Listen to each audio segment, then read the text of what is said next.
Ladies and gentlemen, fellow LDE members, welcome to our session this afternoon on foreign trade and services, Lebanon as a platform. How do we get there? Should we revisit our current trade agreements and negotiate new ones with higher potential countries? How can the economic diplomacy in synergy with the diaspora play a role in boosting exports? What are some of the practical initiatives that we can build on to expand into new markets and overcome import obstacles? How do we adapt our products and services to comply with international standards?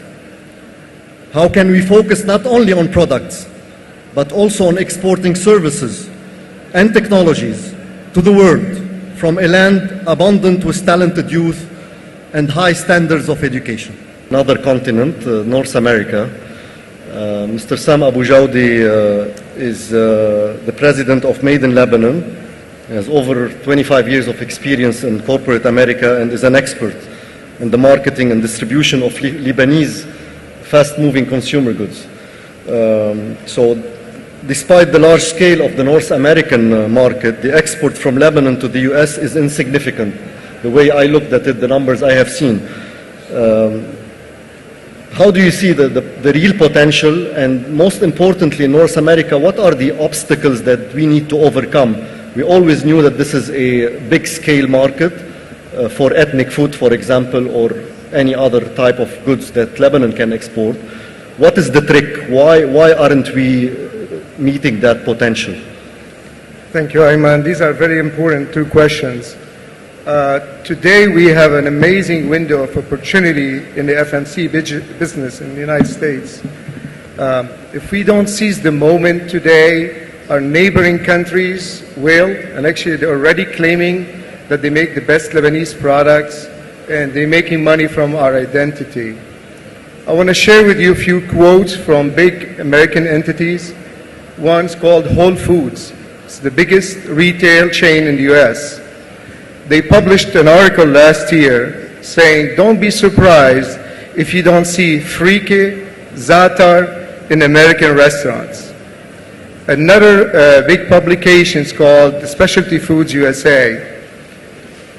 They published an article April 2018 saying that Middle Eastern cuisine is going to take America by a storm. We never heard of these things 10 years ago. So this is why I'm saying we have an opportunity today.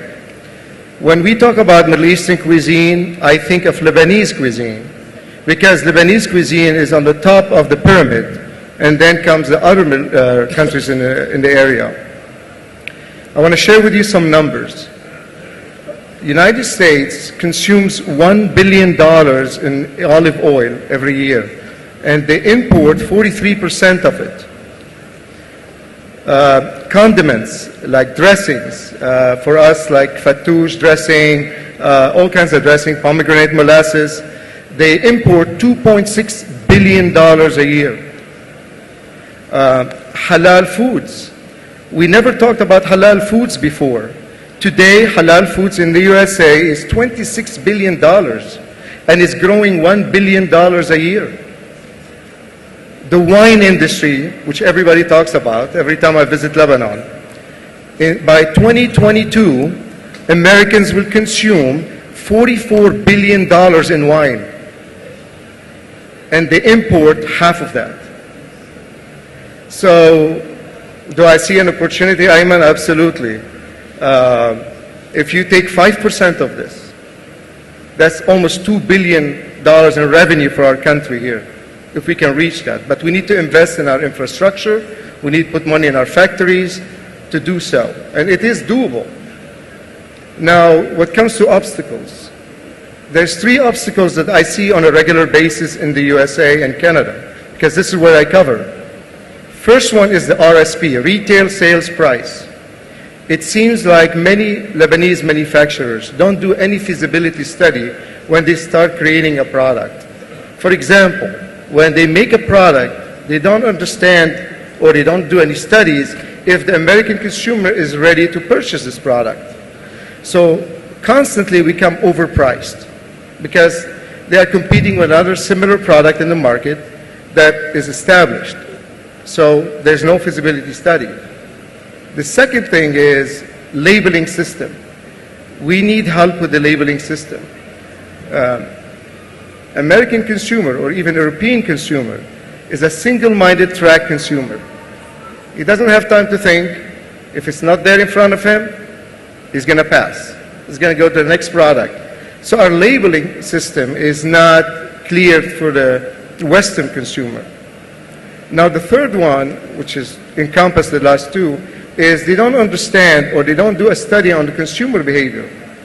Why they want to buy this product, what's going to make them buy your product.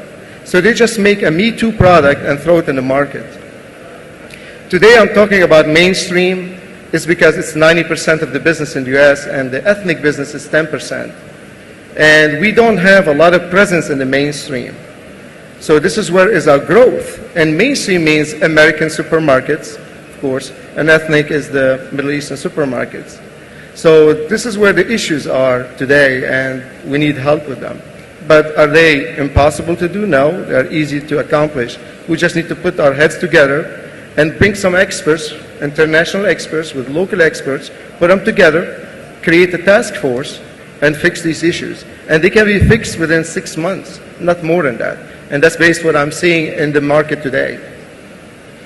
Thank you, Sam. Thank you. National Offshore Financial Center create the legislation for this center to be independent, a specific jurisdiction that has the highest standards for financial services, for governance, risk management, and the tax incentives to attract and encourage international companies and financial institutions to use Lebanon as a platform.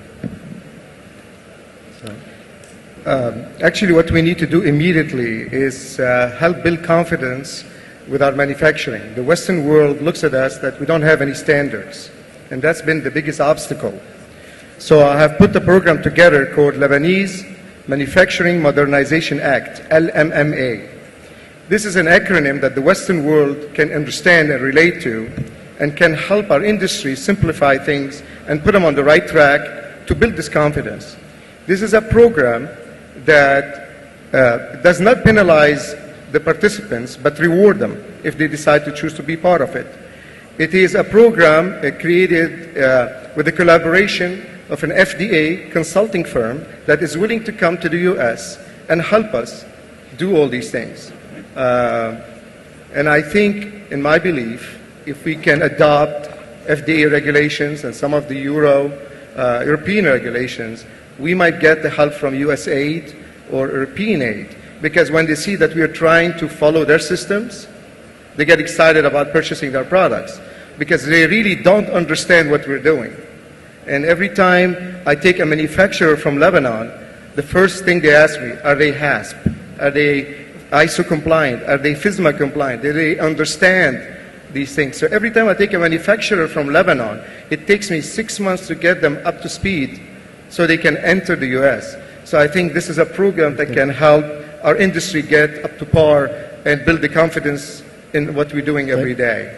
Thank you, Sam.